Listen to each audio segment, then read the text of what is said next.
அனைவருக்கும் வணக்கம். திமுக தலைமையிலான கூட்டணியில் அங்க வகிக்கும் தேமுதிக வேப்பனஹள்ளி தொகுதியில் போட்டியிட்டால் யாருக்கெல்லாம் வாய்ப்பு உள்ளது என்பதை குறித்து பார்க்கலாம். ஆனந்த், தேமுதிகவின் உத்தேச பட்டியல் குறித்து சொல்லுங்க. மதச்சார்பற்ற முற்போக்கு கூட்டணியில் திமுக தலைமையிலான கூட்டணியில் தேமுதிக அங்கம் வகித்திருக்கிறது. இந்த வேப்பனஹள்ளி தொகுதி பிரிக்கப்பட்ட 3 தேர்தல்களிலும் திமுகவிற்கு எதிராக போட்டியிட்ட ஒரே கட்சி தேமுதிக. தற்போது திமுக கூட்டணியில் தேமுதிக இணைந்துள்ள நிலையில் தேமுதிக போட்டியிட்டால் யாருக்கெல்லாம் வாய்ப்பு இருக்கிறது என்று பார்த்தால், முதலாவதாக 2 முறை போட்டியிட்ட மாவட்ட செயலாளர் எஸ்.எம். முருகேசன், இரண்டாவதாக இளைஞரணி மாவட்ட செயலாளர் திரு மாரப்பன் அவர்கள், மூன்றாவதாக மாநில பொதுக்குழு உறுப்பினராக இருக்கக்கூடிய திரு எஸ்.பி. சுரேந்திரன் அவர்களும், அடுத்தபடியாக சூளகிரி மேற்கு ஒன்றிய செயலாளர் திரு அப்துல் ரஹீம் ஆகியோர் இந்த பட்டியலில் இடம் பிடித்திருக்கிறார்கள். நாகராஜ். ஆனந்த், எஸ்.எம். முருகேசன் இவரை பற்றி சொல்லுங்க. நாகராஜ், எஸ்.எம். முருகேசன் அவர்கள் ராய்கோட்டை பகுதியை சேர்ந்தவர். இவர் தேமுதிகவில் விஜயகாந்த் ரசிகராக இருந்த இவர் தேமுதிகவில் இணைத்து கொண்டு முதல் முறையாக அவர் கெளமங்கலம் ஒன்றியத்தின் வழக்கறிஞர் பிரிவு செயலாளராகத்தான் தேமுதிகவில் அவரது கட்சி பணியை தொடங்கியவர்.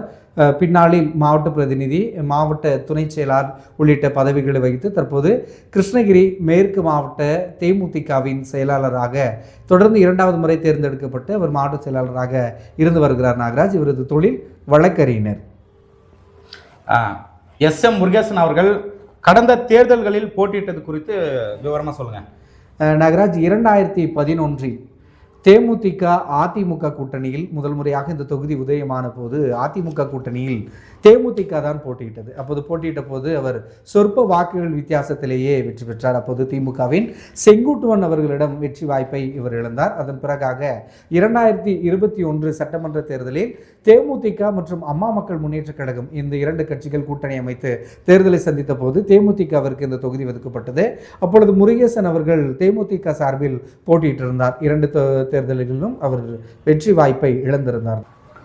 ஆனந்த், திரு மாரப்பன் அவரை பற்றி சொல்லுங்க. நாகராஜ், மாரப்பன் அவர்கள் சூளகிரி அருகே இருக்கக்கூடிய இம்முடி நாயக்கன்பள்ளி ஊராட்சி ஒட்டேனூர் என்னும் கிராமத்தை சேர்ந்தவர். தற்போது இவர் டிரான்ஸ்போர்ட் தொழில் செய்து வருகிறார்.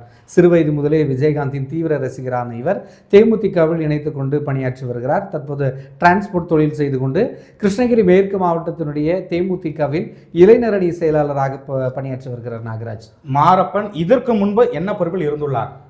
முன்பு சொன்னது போல மாரப்பன் விஜயகாந்த் ரசிகர். அவர் சிறுவயது முதலே விஜயகாந்த் ரசிகர் மன்றத்தினுடைய தலைவராக இருந்து அதன் பணியாற்றியிருக்கிறார். பின்னர் தேமுதிக தொடங்கப்பட்ட போது விஜயகாந்த் மீது கொண்ட பற்றின் காரணமாக தேமுதிகவில் இணைத்து கொண்டு இதனால் வரை தேமுதிகவிலேயே அவர் பயணித்து வருகிறார். அவர் ஆரம்ப கட்டத்தில் சூளகிரி ஒன்றியத்தினுடைய இளைஞரணி செயலாளராக இருந்தார். தற்போது மாவட்ட இளைஞரணி செயலாளராக பணியாற்றி வருகிறார். இவருக்கு அந்த பகுதி முழுவதும் நல்ல பெயர் இருந்து வருவதால் விருப்பு மனு வழங்கியிருக்கிறார். திமுக கூட்டணியில் தேமுதிகவிற்கு ஒதுக்கப்பட்டால் தனக்கு வாய்ப்பு வழங்கிட வேண்டும் என தேமுதிகவினுடைய பிரேமலதா அவர்களிடம் விருப்ப மனு கொடுத்து அவர் காத்திருக்கிறார். நாகராஜ், எஸ்.பி. சுரேந்திரன் அவர் குறித்து சொல்லுங்க. திரு சுரேந்திரன் அவர்கள் சூளகிரி அருகே இருக்கக்கூடிய சொர்க்காயிலப்பள்ளி என்னும் கிராமத்தை சேர்ந்தவர். இவர் ரியல் எஸ்டேட் தொழில் செய்து வருகிறார். இவர் அந்த பகுதியில் நல்ல பெயரை பெற்றிருப்பதால் தேமுதிகவிலும் தொடர்ந்து பல்வேறு பொறுப்புகளில் இருக்கக்கூடிய இவர் தற்போது மாநில பொதுக்குழு உறுப்பினராக பதவி பெற்று தனக்கும் சீட் வேண்டும் என்று தேமுதிக தலைமையிடம் இவர் தொடர்ச்சியாக முயற்சி மேற்கொண்டு வருகிறார். நாகராஜ். ஆனந்த், இதற்கு முன்பு தேர்தலில் போட்டியிட விருப்ப மனு வழங்கியுள்ளாரா? திரு எஸ்.பி. சுரேந்திரன் அவர்கள் வேப்பனஹள்ளி தொகுதியாக பிரிக்கப்பட்ட பிறகு நாம் முன்பு சொன்னது போல தேமுதிக திமுக இந்த 2 கட்சிகள் தான் வேப்பனஹள்ளி தொகுதி பிரிக்கப்பட்ட 3 தேர்தல்களும் நேருக்கு நேராக மோதி இருக்கின்றன. அவர் தொடர்ந்து இந்த வேப்பனஹள்ளி தொகுதி பிரிக்கப்பட்ட முதல் அவர் விருப்ப மனுக்களை வழங்கி வருகிறார். 2011 அதிமுக கூட்டணியில் போட்டியிட வாய்ப்பு கேட்டிருந்தார். 2016 மக்கள் நல கூட்டணி போட்டியிட்ட போதும் தனக்கு சீட் வேண்டும் என்று கேட்டிருந்தார். கடந்த அமமுக தேமுதிக கூட்டணியிலும் தனக்கு சீட் வேண்டும் என்று கேட்டிருந்தார். தற்போதும் திமுக கூட்டணியில் வேப்பனஹள்ளி தொகுதி தேமுதிகவிற்கு ஒதுக்கப்பட்டால் தனக்கு சீட் வழங்கிட வேண்டும் எனவும் தலைமை அறிவிக்கும் அனைத்து பணிகளை அவர் செய்து வரக்கூடிய சூழலில் பொருளாதாரத்திலும் அவருக்கு ஒரு செல்வாக்காக இருந்து வருவதால் தலைமை அறிவிக்கக்கூடிய அந்த செலவுகளை செய்வதோடு நான் வெற்றி பெற்றுவேன் என்கிற நம்பிக்கை இருப்பதால் தனக்கு சீட் வேண்டும் என்று அவர் காய் நகர்த்தி வருகிறார். நாகராஜ், எஸ்.பி. சுரேந்திரன் அவர்கள் என்ன சொல்லி வாக்கு கேட்க திட்டமிட்டுள்ளார்? சுரேந்திரன் அவர்களிடம் நம்ம நேரடியாக சந்திக்கிற பொழுது தனக்கு வாய்ப்பு வழங்கப்பட்டால் இந்த பகுதியில் என்பது ஆற்று நீர் வராத வேப்பநல்லி தொகுதியில் கெலவரப்பள்ளி நீர்த்தேக்க அணையிலிருந்து உபரி நீர் கொண்டு வந்து சின்னார் அணையை நிரப்புவதும், கெலவரப்பள்ளி அணையிலிருந்து வரக்கூடிய உபரி நீர் அணைக்கு முன்பாக சூளகிரி அணைக்கு முன்பாக இருக்கக்கூடிய கிராமங்கள் ஏரிகள் நிரப்புவது, பின்னர் சின்னாறு சூளகிரி அணையிலிருந்து வேப்பநல்லி பகுதியில் நீரே செல்லாத பல்வேறு பகுதிகளுக்கு புதிய கால்வாய் அமைத்து ஏரிகளுக்கு நீர் கொண்டு சென்று அந்த பகுதியினுடைய பஞ்சத்தை போக்குவதற்காக நான் நடவடிக்கை எடுக்க இருப்பதால் தனக்கு வாய்ப்பு வழங்கிட வேண்டும் என்னும் இதனை கூறி மக்களிடம் தான் வாக்கு சேகரிக்க இருப்பதாகவும் தனது திட்டத்தை வெளிப்படுத்தியிருக்கிறார் நாகராஜ். அப்துல் ரஹீம் அவரை பத்தி முழுசா சொல்லுங்க. நாகராஜ் அப்துல் ரஹீம் அவர் சூளகிரி அருகே இருக்கக்கூடிய பெரிய சப்படி என்னும் கிராமத்தை சேர்ந்தவர்.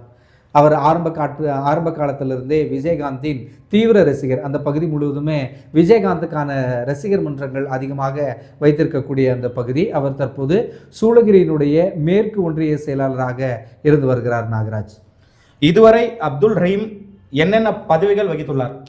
அப்துல் ரஹீம் அவர்கள் கிருஷ்ணகிரி ஒருங்கிணைந்த மாவட்டமாக இருக்கிற பொழுது தேமுதிகவினுடைய இளைஞரணி மாவட்ட துணை செயலாளராக இருந்தார்.